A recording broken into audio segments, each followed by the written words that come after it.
মা যে কখনো হার মানে না। বাংলাদেশের রাজশাহীর এক ছোট গ্রামে থাকতেন রেহানা বেগম। স্বামী মারা গেছেন বহু বছর আগে, তখন তার ছেলের বয়স মাত্র 7 বছর। সংসারে তখন একমুঠো চাল জোগাড় করাও ছিল কঠিন। কিন্তু রেহানা বেগমের মুখে কখনো অভিযোগ শোনা যেত না। তিনি গ্রামের বাড়িতে অন্যের বাসায় কাজ করতেন, কখনো থালা ধুয়ে, কখনো মাঠে কাজ করে।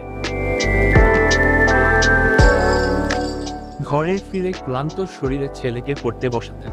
তিনি বলতেন, তুই ভালো করে পড়, আমি না হয় সারা জীবন কাজ করব, কিন্তু তুই মানুষ হবি। ছোট্ট ছেলেটা, নাম তার রফিক, বুঝতো না তখন মায়ের কষ্ট।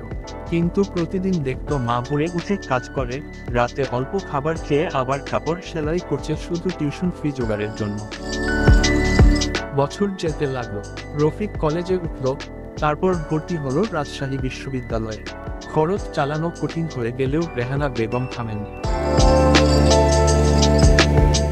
কেউ কেউ বলতো, বউ, এখন তো ছেলেটা বড় হয়েছে, তোমার পক্ষে আর সম্ভব না। কিন্তু তিনি উত্তর দিতেন, আমি মা, আমার ছেলেকে মানুষ না করে মরব না।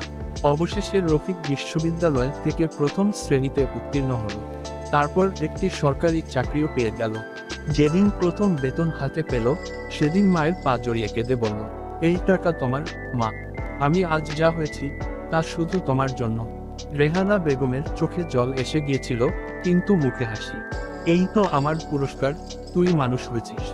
আজ রফিক একজন সফল কর্মকর্তা, আর রেহানা বেগম গর্বের সঙ্গে বলেন, আমি বড়লোক না, কিন্তু আমি গর্বিত মা। মায়ের ত্যাগ ও ভালোবাসা কোনো কিছুর সঙ্গে তুলনীয় নয়। যে সন্তান মায়ের স্বপ্নকে সম্মান দেয়, সে জীবনে সফল হয়।